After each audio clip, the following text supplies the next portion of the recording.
Hello, my name is Kevin, and this is a video of a recent tank transfer that I did. I wanted to go from a 15 to a 29-gallon tank to give more room for plants and fish. I haven't seen too many videos on tank transfers, so here is some footage that I filmed from April 2020. Well, here's the project for the weekend. We're going to be taking this 15-gallon tank, and I got more room for a tank here. I'm going to expand this to a 29-gallon, and there it is. Don't get me wrong, we love the 15-gallon, and we have lots of fond memories. Let's check some of them out. We got a pair of platies in here, and also in here is our ancestress, Bristlenose plecostomus. He's really cool and very shy. And this black neon tetra, which has been around since this tank was started a while ago. This isn't just that's kind of the purpose of this tank, is to learn a little bit about plants. A few weeks later, we bore witness to what platies do best. Just gonna see how, if these babies will survive and eat and grow up. So we'll see.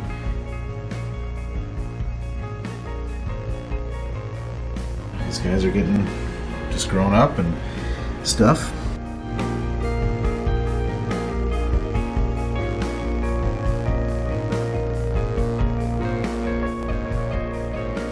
And we got a Corydoras in here somewhere. He's probably up in the plants. Yeah, there he is. Under there. But yeah, nice little tank.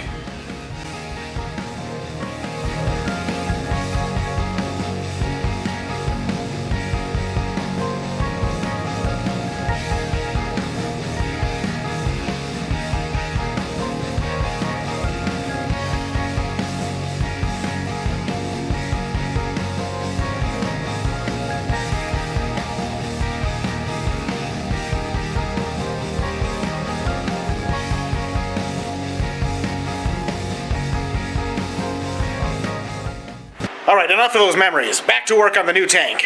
So we're using an undergravel filter, Lee's undergravel filter. I think undergravel filters are great. They do the job, and you know, they provide great biologic filtration. And anyway, so the goal is to move all of this in there.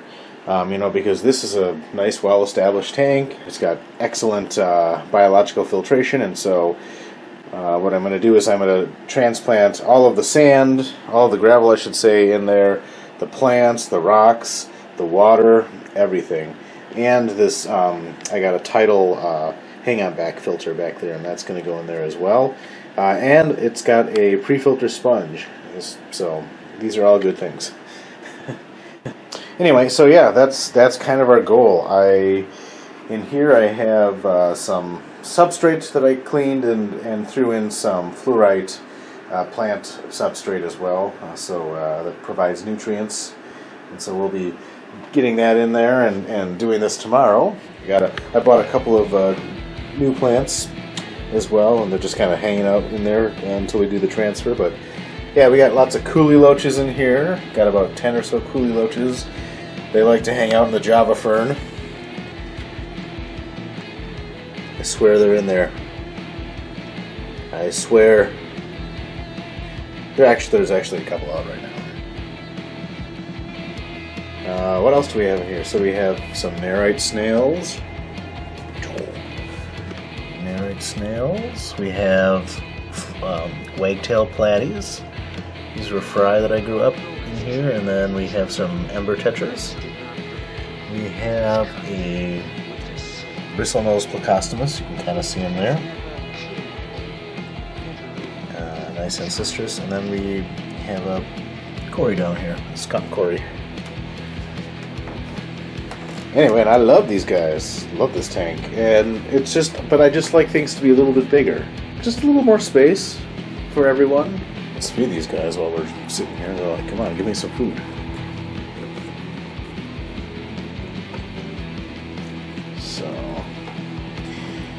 Lots of bloodworms for the coolie loaches.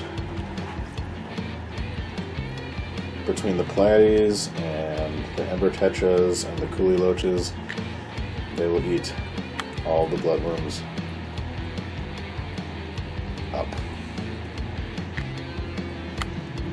Yeah, oh yeah.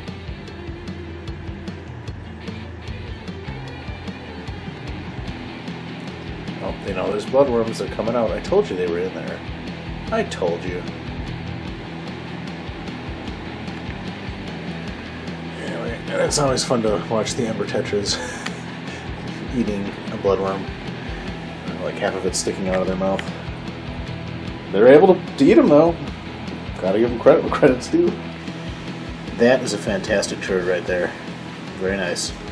So as you can tell, I kind of like to do black backgrounds and stuff, and so it's the times of the 2020 pandemic, the COVID-19 pandemic. We're in the middle of it right now, and so I was able to drive to a friend's house who had some black acrylic paint, but that's what I use on my tanks. And I'm going to go get a drape and get prepared. So here are the supplies I'm going to use to paint the back of the aquarium. I like to kind of tape things off just like you would if you're painting anything else. Okay, so I'm taped off here. I'm ready to start painting.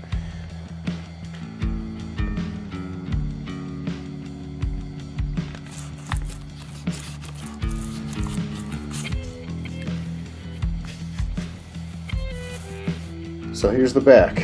You can kind of tell it does not look so good. This is the back after one coat.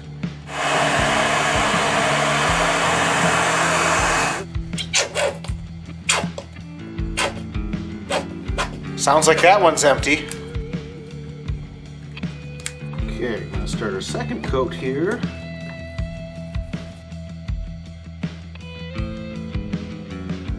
It's okay to swear too. I mean, it's just part of the fun. Okay, so that's yet another coat. You can tell it's getting pretty opaque. You can still see a little bit of stuff. That's, you know, that's see-through right there, but it's much better with coat number 2, and I think we have just enough for a third coat. Total protonic reversal. Okay, now for the third and final coat.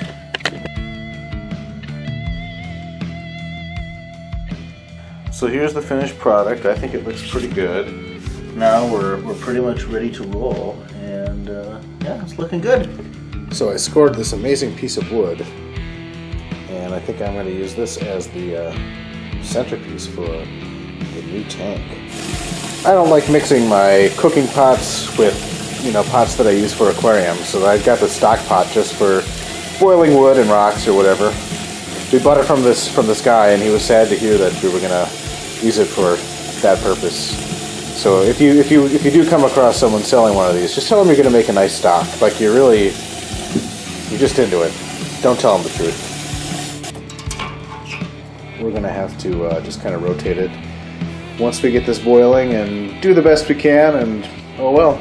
So tomorrow morning I'm going to we'll do the tank transfer. Gotta rest up, get a good night's sleep. Okay, so here's the tank 24 hours after we set it up. But yeah, it's looking good. It's clearing up. Fishes are happy. Got our ember tetras, our platies, and our coolie loaches are all digging it. Plants are replanted. Hopefully they'll be okay. There's root tabs in there, and substrate. Love that Java fern. So do the fish.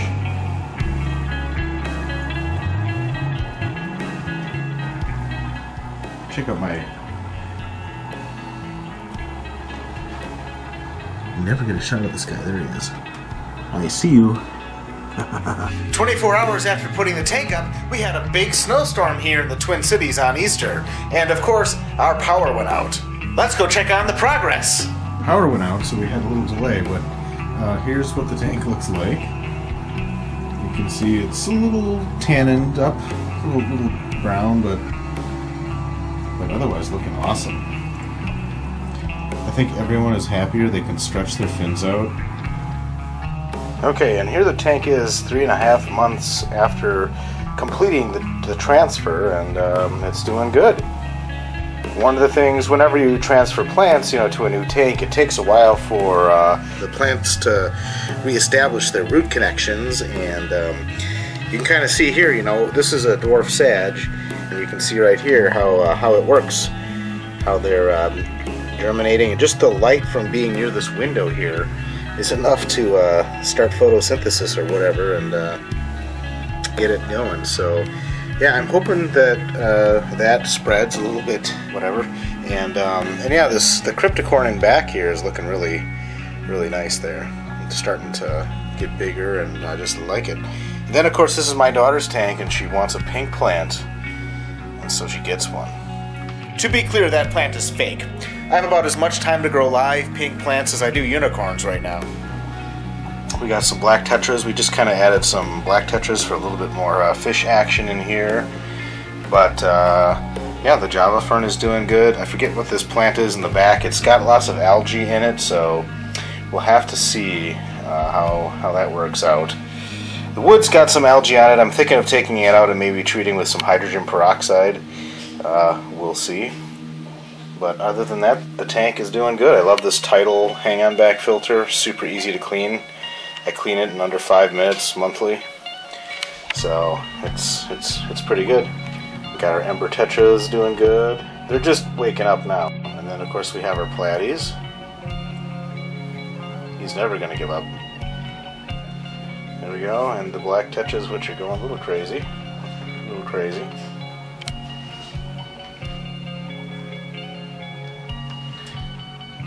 But yeah, everything seems to be fine.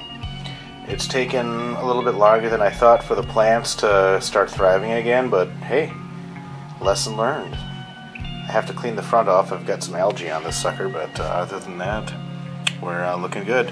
Thanks for watching, and we'll do some tank updates in the future.